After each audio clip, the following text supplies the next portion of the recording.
Hello everyone, and welcome to Phase 1 of our Learning to Learn workshop. Today, we're focusing on two foundational pillars of effective learning: setting clear goals and cultivating the right mindset.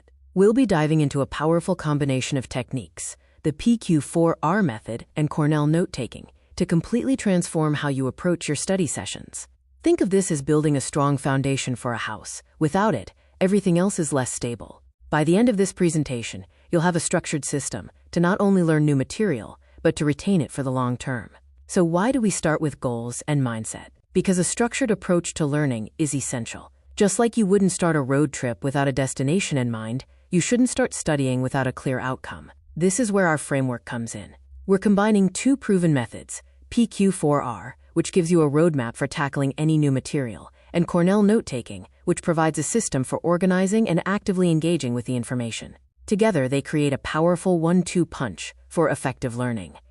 This slide is crucial because it introduces the concept of a definition of done, or DOD. This is a clear, measurable goal for your study session. Instead of vague goals like study chapter 3, a DOD is specific. For example, a good DOD would be explain the 3 main causes of the French Revolution to a friend. Notice how it's specific, action-oriented, and measurable. We also need to define our constraints, such as how much time you'll spend and what materials you'll use. Finally, you'll create 3 no-cue questions. These are questions that make you think deeply about the material, rather than just recalling facts. We'll talk more about those in a bit. The key takeaway here is to avoid ambiguity. Vague goals lead to vague results. Now let's break down the first part of our learning framework, the PQ4R method. This is a 6-step process designed to help you actively engage with the material and improve retention. The best part is that it's a quick cycle, taking only about 10 to 15 minutes. Preview. First, you'll spend a couple of minutes skimming the material. Look at headings, images, and any highlighted text. The goal is to get a general sense of the topic. Question. Next, you'll turn that initial impression into 3 thought-provoking questions. Read.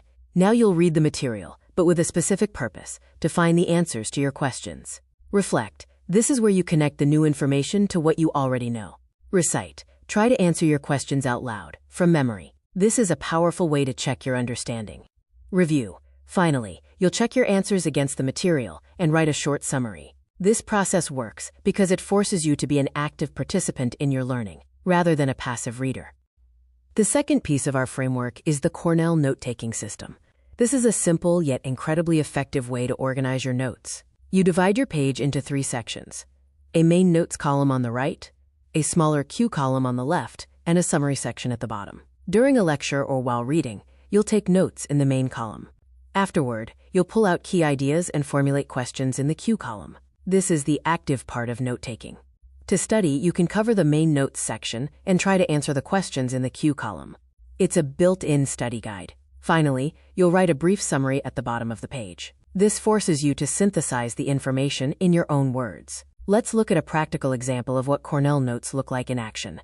On the right, you have the main notes, which are concise and to the point. On the left, in the cue column, you see the questions that correspond to the notes. For example, why does prior does not equal is a cue to recall the information about posterior probabilities. This structure makes it easy to test yourself and see what you truly know versus what you just recognize. Let's revisit those no-cue questions. These are the engine of deep learning. Instead of asking simple what questions, we want to focus on why, how, and when. Why questions force you to understand the underlying reasons and connections. For example, why is the sky blue is a much deeper question than what color is the sky. How questions push you to understand processes and applications. For instance, how does a car engine work requires a more detailed explanation than what does a car engine do. When questions help you understand the context and limitations of a concept. For example, when would you use a bar chart instead of a pie chart? By asking these types of questions, you move beyond simple memorization to true understanding. Having the right mindset is just as important as using the right techniques.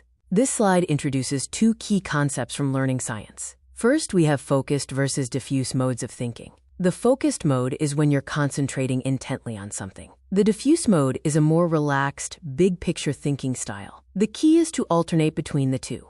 Study for a focused period, then take a break and let your mind wander. This is when your brain can make connections in the background. Second is the idea of desirable difficulties. This means that learning should feel a little bit hard.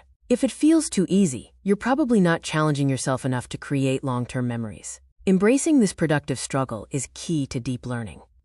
This is where the theory we've been discussing really comes to life, showing how to apply the PQ4R and Cornell methods to a challenging finance topic. The anchor topic here is posterior PD updating with a screening model, credit risk. Now that sounds complex, so let's quickly decode it. PD stands for probability of default, the risk a borrower won't pay back a loan.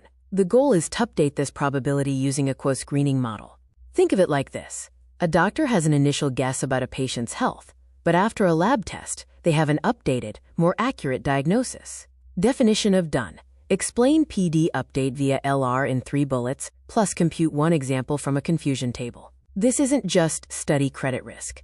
It's a specific, measurable target. This mission is guided by clear constraints. The student has only 20 minutes. The output must be in a specific format, 3 bullet points and 1 calculation.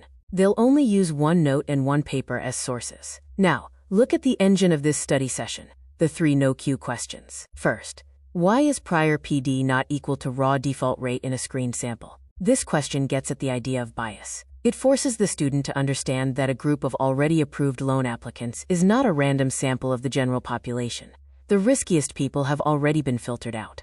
Second, how do true positive rate and false positive rate translate to an likelihood ratio and then posterior PD? This is a how-to question. It's asking for the process. The student needs to explain how the model's true positive rate and false positive rate combine to create a likelihood ratio, and how that ratio is used to mathematically update the initial risk assessment. And third, when does Bayes mislead, and what's the guardrail? This is the critical thinking question. It explores the model's limits, like when the economic environment shifts, making old data irrelevant. It also asks for a safety measure to prevent these limitations from causing major errors. Finally, the Cornell draft structure shows the student is prepared. The Q column contains the 3 questions they just crafted. Space is reserved in the notes column for the formulas and the worked example they'll create.